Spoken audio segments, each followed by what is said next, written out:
I'm Laura. I'm Mike. And we are Match Mead in Heaven.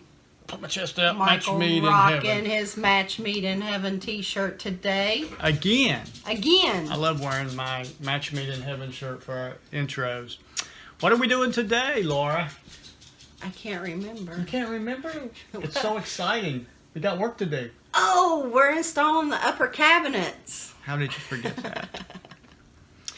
All right. So we've got the cabinets open, boxed, laid out. Let me just tell you, they are beautiful. And Laura put little Post-it notes on each one, so I know where to put them. I did. I marked each one of them. So we're going to start with the upper cabinets. And guys, this is a month project, if not 2 months. So we're all about keeping the house functional while we're doing the install. So we've got the upper cabinets removed, and now we're ready to install some upper cabinets. So we're going to show you how we're doing that. And if you're trying to do a self-install in your kitchen with a remodel project, hopefully this will help. But thanks for watching Match Mead in Heaven. What else do we want to tell them, honey? I'm just going to tell you, we are crazy taking on this big project ourselves. Crazy. But I'm really excited. I like it. After sitting behind the computer all day, I like it. After having the kitchen tore up for the past year, it's going to be nice having it put back together somewhat. Hopefully we succeed. And give us some comments. Please subscribe. And thumbs up, thumbs down. But hopefully, yeah, thumbs up. No thumbs down. And I hope this video is helpful to you. And thanks for watching again, and God bless.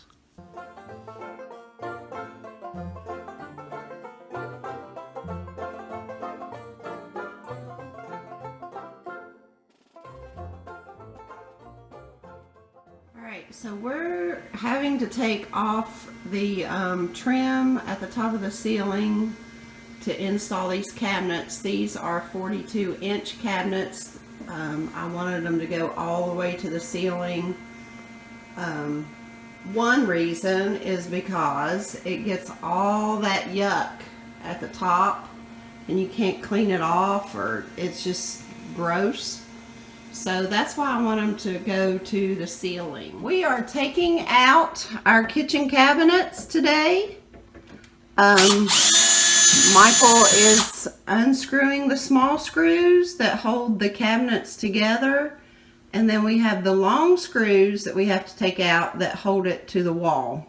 And they're panhead screws. They are called cabinet screws, and there are panhead or flathead. So, and then what's next? We're going to try to install the upper cabinets.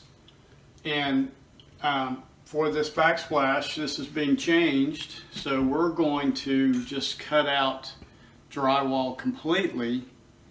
And Laura wants a shiplap backsplash. Say that real fast. Shiplap. No, shiplap backsplash. 3 times. Shiplap backsplash. Can't do it.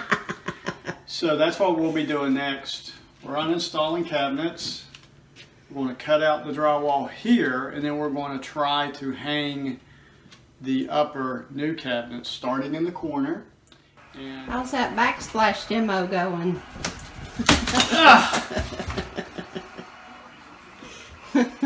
Hard. It's a pain in the rumpus, I know. Lost my knife. Oh no. There it is. Looking good. As you can see, I've got the hard job. I get to keep the puppy out of the mess and then clean up the mess. Right, Roscoe? That's right. Alright, we have uninstalled upper cabinets above the stovetop. The oven was over there, it used to be. Can you tell he doesn't cook? So I'm confused. But that was for our microwave, so we're hoping that will help us later for our new hood. But right now we want to get started with the new cabinets, and you want to start in a corner. So we've cut this drywall out. It was easier to get the backsplash off, and Laura's going to do shiplap. We've already mentioned that. And Now we've got to put our braces on the 2x4s. It's going to make it easier too for identification of the 2x4s if you don't have them exposed like we do. Of course, you just mark them, stud finder, and then draw some level lines down the walls. And then you have to transpose those measurements for mounting your cabinets. But we're ready to get them mounted. So we're going to put our braces in down about 42¼ inches. Our cabinets are 42 inches long, and then we'll be able to shim under our braces and get a tight fit against the ceiling.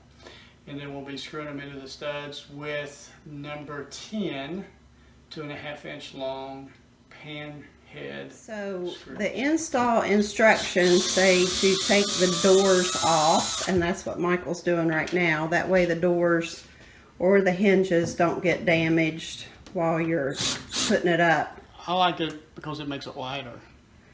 Makes it lighter. So they recommend take the doors off and also take the shelves out.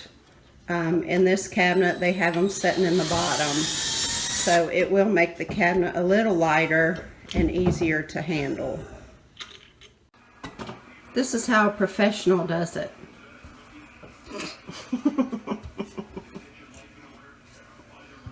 Get her done! Uh-oh. We could not video and install a cabinet all at once because there's only 2 of us.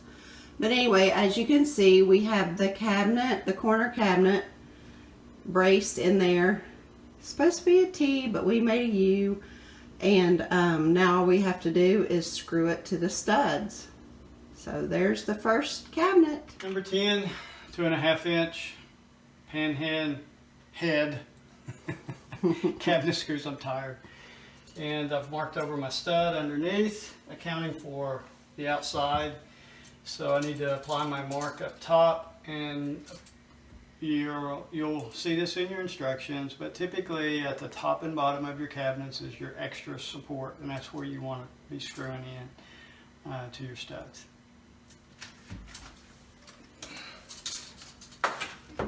Applying a mark at 6 3/4 for a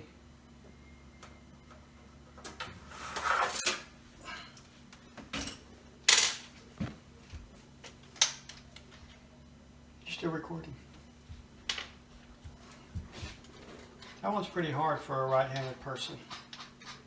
Well, and your ruler doesn't latch.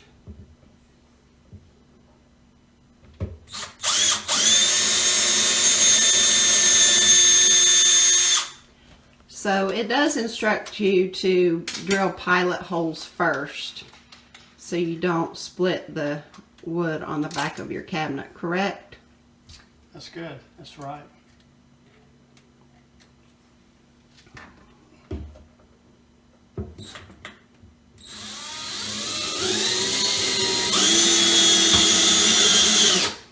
And the other thing is, don't tighten them up until you get all 4 of them in. We've been doing 2 on each side, top and bottom. So then start tightening them in together. Gotcha. Thanks for watching. By the way, Don't forget to check out our merchandise on Teespring. appreciate your support. Have a great day. You do it. You do it. Hello, world. I'm Laura.